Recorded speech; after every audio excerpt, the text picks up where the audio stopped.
and welcome to episode 9 of the Breaking Yarn podcast. Today is Saturday, May 15th, 2021. My name is Mikaylee. I'm from Albuquerque, New Mexico. I'm a crocheter, knitter, and yarn dyer. You can find me online at breakingyarn.com or on social media at Breaking Yarn. I also have a group for this podcast. I'll link it down below in the description. If you would like to share any of your projects that you've made with my yarn, Breaking Yarn, or if you've knit one of my patterns, you can also share that in the group and be featured here on the podcast. Today I have one finished object. I have 2 works in progress. I have another project that I'm gonna be starting, and I have one project to share with you from the community, from that Ravelry group. So let's just jump right into it. My first, or I guess my only finished object this episode is my summer trellis. I'm so excited. Okay, so this is my summer trellis. This is a pattern by Jill. She's at Knitterella on Instagram. And I knit this along with my friend Lisa. She did one as well. This features a high-low hem as well, which is really fun. It's been blocked and worn. I was wearing it like all last weekend, or on Saturday.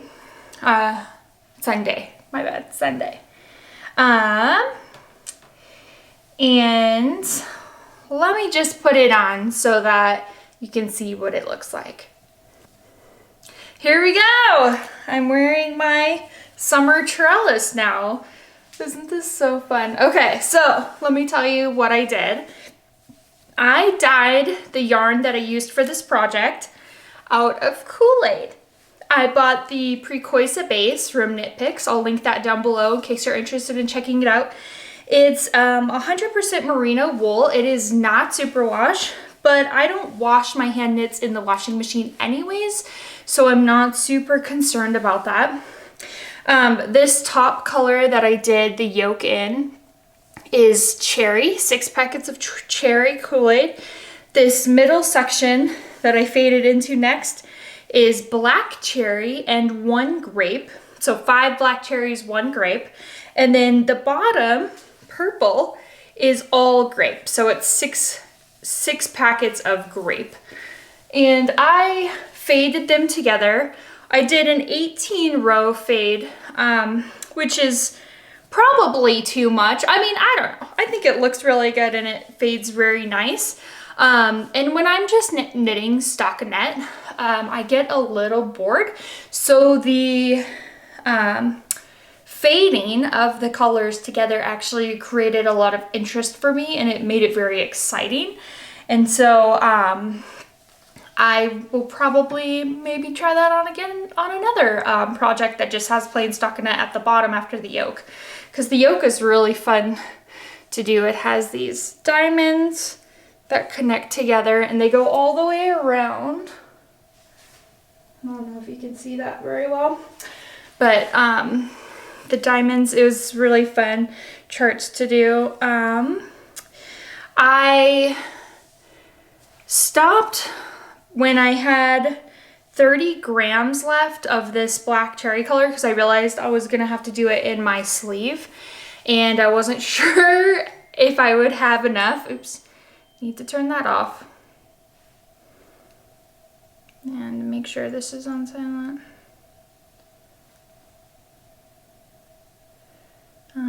Okay, sorry about that. I wasn't sure if I was gonna have enough or how much I needed to do the sleeves. So my friend Lisa actually knit her sleeves first, measured her yarn before and after, weighed the yarn before and after, so she could tell me how much I needed to do the sleeves. And luckily, by the time, so I had 30 grams and then I faded, which took 10 grams for me. I did the size 43 inches. And I'll put all my project notes in, they're all on Ravelry, and I'll put that link down below so that you can look at the notes and see exactly how I did the fade and all that. What was I saying?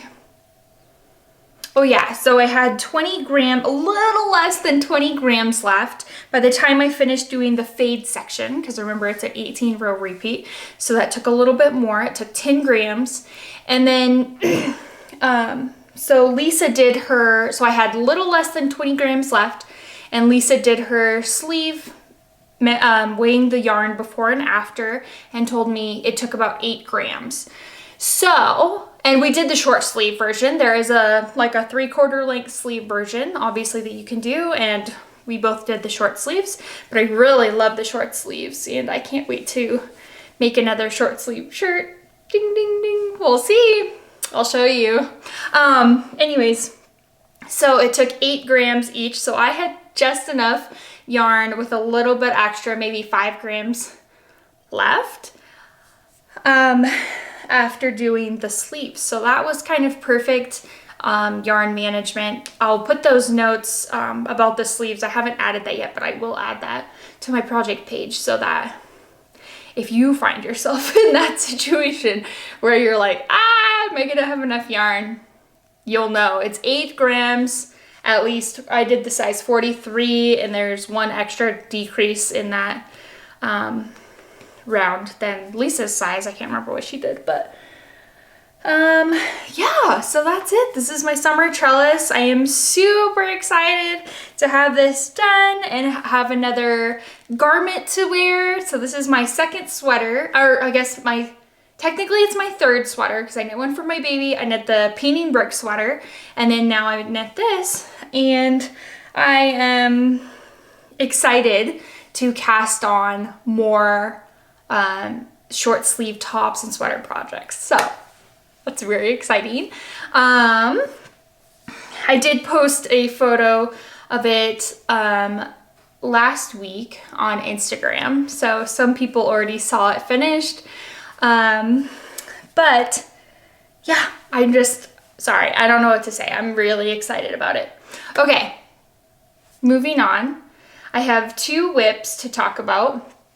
This first one is in a bag that my friend Leah sewed up for us. She is sharing a pair with me. And this is Share a Pair set by Mandy's Makings.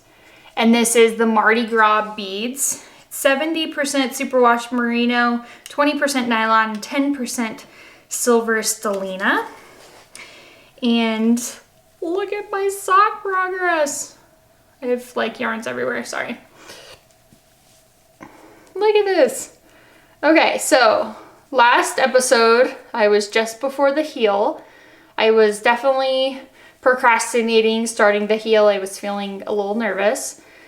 So I got the heel done, which I actually really enjoyed doing the heel flap, turn, gusset, the whole thing. It was really fun. I actually really liked that a lot. So I did the heel, and then I did this much on the foot. I have, let's see, 1, 2, 3, 4, 5. I did like almost 60 rounds on the foot. So it's like that. Isn't that so cute? I don't even know, because I've never counted before how many rounds I'm supposed to do for the foot. So I guess I will have to figure out how to try this on somewhat soon so that I can see how much more I need to go. I am following a tutorial, vanilla socks on 9-inch circulars by Kay of the Crazy Sock Lady.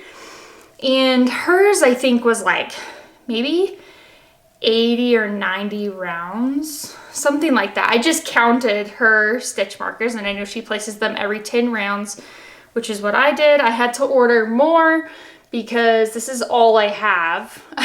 And so I won't have enough to do the second sock if I want to mark those. So I ordered more on Instagram, or on Amazon. and I can link that down below too if you are interested to see which ones I purchased. Yeah, so this is my sock. I am doing matching heels, cuffs, and toes in the gray, and then the contrasting is in the multicolored bead colored, or I don't know, multicolored, and then the contrasting for me is gray.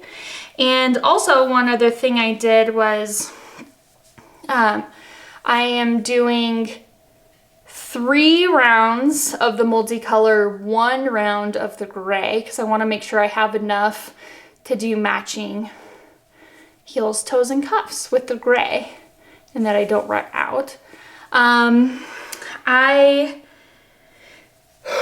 Let's see. I don't want to just like tell you all of my mistakes, but I did get a little confused in the tutorial, and there's like a part where you change your beginning of round, and I was like, but my yarn's not in the right place to do that. So I cut the yarn and rejoined it. And I wasn't actually supposed to move my beginning of round. So now I have a few extra ends to weave in, but it's okay. It's a learning experience. I am knitting a sock. I know I've said this before, but I feel like I'm a failed sock knitter, even though I've knit 1.5 pairs of socks before. This is my first time doing it completely on my own with just a tutorial and like a pattern. So it's a new experience. And with the striping, it's a little different too. You can see here's the other, this is my beginning of round. Probably not as pretty as Kay's. Hers seems a little bit more smooth than mine. It's a little bumpy, but it's okay. I feel like that could just be the inside of the sock and no one's really gonna care.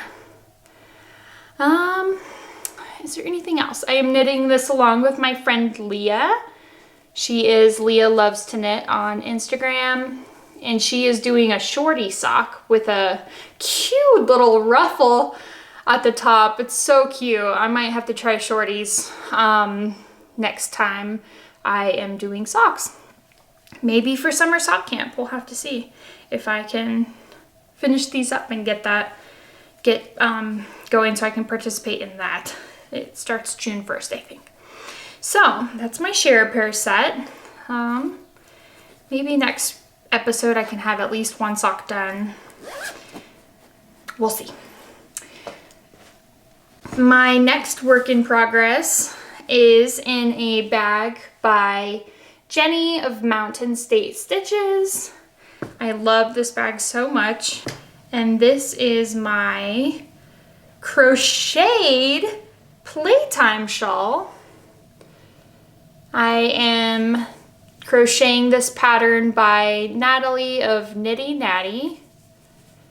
And really it goes like this, if you want to get technical. And if it looks different from last episode, that's because it is different from last episode. So I'm using Lily of the Valley and Pink Teddy Bear from Breaking Yarn. And this is the sock fingering base, which is 75% merino wool, 25% nylon. And I originally had started doing Lily of the Valley in this solid section here, and then I was doing Pink Teddy Bear in the crisscross section. But I guess it's easy to say I just didn't like the way that the pink teddy bear looked in the crisscross section, and I felt like it really needed to stand out since it's really the unique part of this pattern.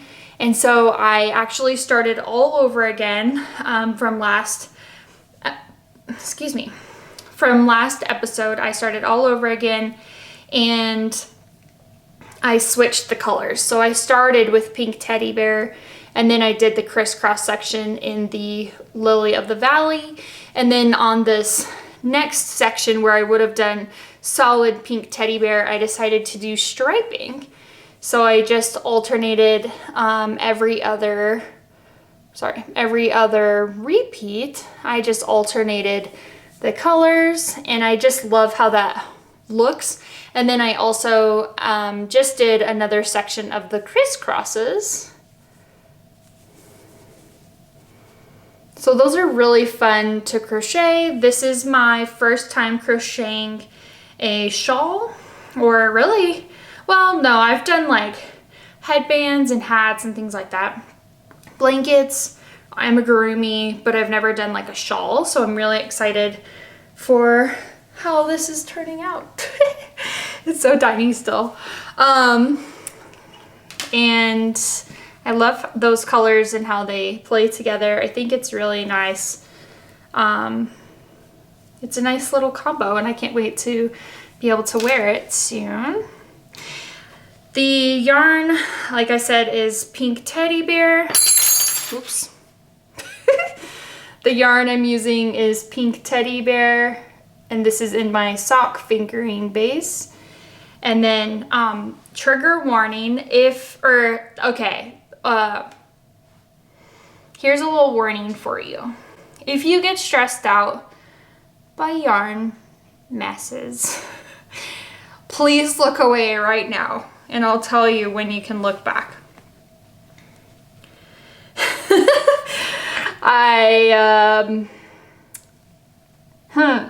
Let me see. I don't even know what to say. I had a nice cake like this one, and I was doing center pull like this one, and then all of a sudden it kept getting stuck, and instead of like dealing with it properly, and I was just like, I just need to get to the end of this section, the end of this row, blah blah blah, I started pulling out the center balls over and over, and now I just have a big old mess. And I spent time last night trying to find the two ends and untangling, and I just ran out of steam, to be honest. I don't like to spend my precious crafting time at bedtime to untangle yarn. I will finish it, but I just didn't before today. So that's my little confession on that. I have nice little cake here. It's so pretty. This is the poster child. The other one is a mess. I don't know why does that happen? I don't know if it's the way I wound it. I did them the exact same. I was doing both center pulls, and then, which is so perfect for when they're inside of a bag because they just pull straight out. It's like, it's supposed to be perfect, but it just kept getting stuck, and you know, the harder I would like pull it to get out, it would bring out a big chunk of yarn barf in the middle, and I don't know what happened, but maybe I'm just not a center pull gal. I don't know. Maybe I need to knit some yarn cozies or something. I'm not sure.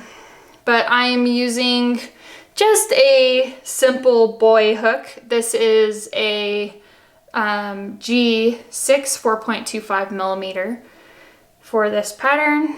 And this is fingering weight. I'm not sure if I mentioned that. I think I did. Sock fingering. It's fingering weight yarn. And I really love how that is turning out together. So I'm excited to get further along on that. So the next thing I have to talk about is a project that I'm going to be starting. I did mention it last episode.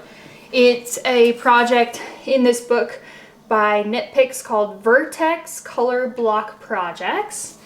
And I am going to be doing this Beak Street Tea. And I will link this book and the pattern below in case you are interested in checking it out. It's by Bridget Popio maybe? I don't know. And it's knit in tarja, so it's flat panels, and then you do intarsia, which is where you do the red and the black and white at the same time, or the colors that you chose. So I'm really excited to start this. This will be my first time doing intarsia. I feel like a lot of on this episode or on this podcast is going to be like, this is the first time I've done this. This is the first time I've done that, or tried things, you know, just trying everything, trying different sock methods eventually. But so last episode, I was definitely going to do the black and white stripes with Jane Margolis and Lily of the Valley, but I was questioning what pop of color I could do. And I was leaning more towards doing crystal meth because I don't have anything in my wardrobe that would be like that. But I had the pleasure of doing a custom order for a customer who wanted some yarn for Christmas knits. And I dyed up some skeins of this Jessie Pinkman red for her. And she had even named it and everything, saying I could call it Bleeding Out because it goes with the Breaking Bad theme. And if you don't know, my yarns are all inspired by Breaking Bad. So don't freak out if you're like, oh, Bleeding Out, really, Mikaylee? But it's just a gorgeous red color. And I put out a reel that I made on Instagram with her yarn that I sent to her, and I asked, would you guys want this as a colorway in the shop called Bleeding Out? And everyone said yes, yes, yes, yes, do it. So I dyed one up for myself, and I have my Lily of the Valley, Jane Margolis, and now Bleeding Out to go into this project. And I am obsessed. I am so excited about this color combo. I think it's gonna look so cool with the stripes and then the color block of the red. Now I get to, obviously we already know it's gonna look cool because that's what the pattern did, but they used Knit Picks yarn, and this is obviously dyed by me. So I'm very excited, and I have a date later with my ball winder so that I can wind up the 3 of these and get them all ready to cast on. So that's that. I'm very excited to get that started. Hopefully by next episode I will have started that and have some progress on that as well. The last thing I have today is to share with you a project from the community. This was a project shared by Patricia in the Ravelry group. She knit, let me see, let me pull it up here. So Patricia submitted these socks that she knit. They're vanilla socks in a size small. She used the colorway Breaking Princess, and then she used Knit Pick Stroll and Pucker for the heel flap. And I just think those are so cute. I love how the Breaking Princess colorway, it is what it looks like when it's hanked up. I just love how it makes these little like micro stripes on the sock. Like, it's just so pretty. It's so cute. Okay, so thank you so much for sharing that, Patricia. I love those socks that you knit. As far as the shop updates go, I am working on a few things that should hopefully be done and ready to debut in July. That will be Breaking Yarn's 2nd birthday or anniversary, whatever you want to call it. So I'm trying to get a few things wrapped up and done for that. I'm trying to think if there's anything else. I did get some more minis. I have some minis that I've been selling in the shop. They're 20-gram minis of the sock fingering, so it's $25.75. I've been selling just Jane because I feel like Jane is a good, like if you want to do socks and you don't want to use the 1/4 round fingering for the whole thing or for the heels, toes, and cuffs, then you can use a mini in Jane, and that would be a nice contrast as well. But I just got some more minis, and I'm wondering what other colorways would you want to see in the minis, and maybe I can add in some gray matter, Lily of the Valley, or some other neutrals that you may want to use for your contrasting heels, toes, and cuffs, or whatever projects you want. I am still working on getting the sock fingering colorways dyed up and put into the shop. I haven't been doing an announcement when I add them, but I probably should. And ironically, right now quarter round fingering is sold out, so I got just the sock base, and so I'll be working on getting those all dyed up and put into the shop faster. If you need something that is not in the shop, please send me a message or let me know, send me an email, whatever. There's a contact us form on my website where you can fill out your information and just let me know what you need, and I will be happy to dye it up for you. I think that's it. Thank you so much for joining me on episode 9 of the Breaking Yarn podcast. And I have a date, like I said, with my ball winder, so I better get to that. Thank you so much for joining me today. I hope you have a wonderful day. Bye-bye.